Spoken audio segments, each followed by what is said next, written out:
एक बार की बात है, एक बहुत बड़ा नेता एक साधु के छोटे से आश्रम में गया, क्योंकि उसने बहुत सुना था उस साधु के बारे में और उसके मन में आया कि मैं एक बार जाकर के देखता हूं कि लोग इतनी तारीफ क्यों करते हैं उसकी। तो जब वो उस आश्रम में गया तो वहां पर एक छोटा सा कमरा था जहां पर एक कालीन बिछा हुआ था। वहां पर कुछ लोग बैठे हुए थे नीचे और साधु जी सामने बैठे हुए थे। कुछ सवाल जवाब चल रहा था। तो जैसे ही वो अंदर गया, वो अकेला नहीं था, उसके साथ में 4 बॉडीगार्ड्स भी थे और उसको ये आदत थी कि जहां पर भी वो जाता था लोग अपनी जगह से खड़े हो जाते थे, उसकी तरफ देखते थे, हाथ जोड़ते थे, अपना सर झुकाते थे। लेकिन यहां पर ऐसा कुछ भी नहीं हुआ।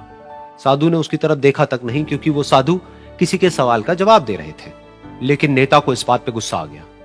नेता को लगा कि ये मेरी बेइज्जती है। तो उस नेता ने साधु की बात को बीच में ही काटते हुए थोड़ा गुस्से से कहा, मैं आपसे कुछ कहना चाहता हूं। साधु ने उसकी तरफ देखा और बोले, आप थोड़ी देर रुकिए, पहले मैं इनके सवाल का जवाब दे लूं, उसके बाद में मैं आपसे बात करूंगा। तब तक अगर आप चाहें तो आप बैठ सकते हैं। बस साधु का इतना कहने की देर थी। नेता का चेहरा गुस्से से लाल हो गया और फिर उसने अपना सारा गुस्सा उस साधु के ऊपर निकाल दिया।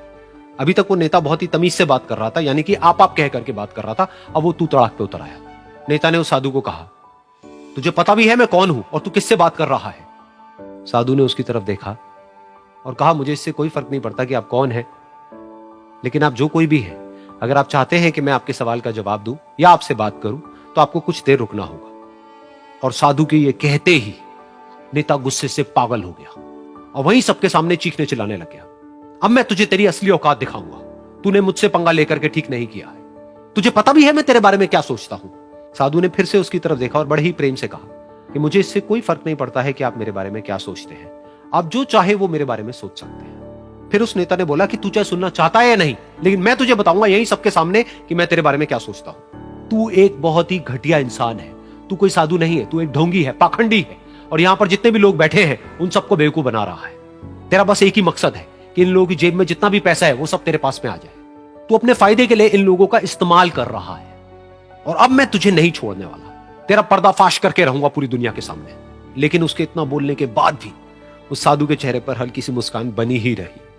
ये देखकर वो और तिल मिला गया और उसने कहा, अब बहुत हुआ, अब मैं यहां 1 मिनट भी नहीं रुकने वाला। लेकिन अभी भी तेरे पास में मौका है। अगर मुझसे माफी मांगनी है या मुझसे कुछ कहना है तो कह सकता है। इतना सब होने के बाद भी साधु बिल्कुल शांत था और उनके चेहरे पर एक मुस्कान थी।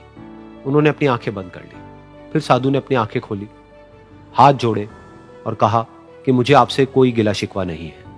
मेरे मन में आपके लिए कोई भी गलत ख्याल नहीं है। जो भी आपने मेरे बारे में कहा वो आपकी अपनी सोच थी। तो मुझे आप में कोई भी बुराई नजर नहीं आती है। मुझे आप एक बहुत ही भले इंसान लगते हैं। और साधु के इतना कहते ही नेताजी का दिमाग 7वें आसमान पर पहुंच गया।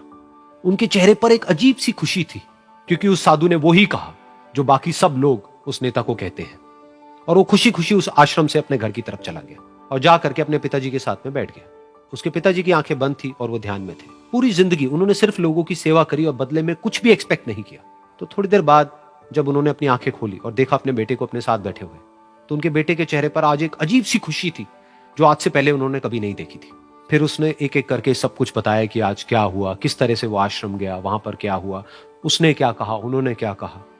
तो जब इसके पिताजी ने पूरी बात सुनी तो थोड़ा सा मुस्कुराए और अपने बेटे को देख करके बोले कि उन्होंने तुम्हारी तारीफ नहीं करी है, क्योंकि उन्होंने वो नहीं कहा कि जो तुम हो, उन्होंने वो कहा कि जो वो खुद है। और तुमने जो भी कुछ उनको कहा वो नहीं कहा कि जो वो है, बल्कि तुमने वो कहा जो तुम खुद हो। यही बात वेदों में भी कही गई है, यथा दृष्टि तथा सृष्टि।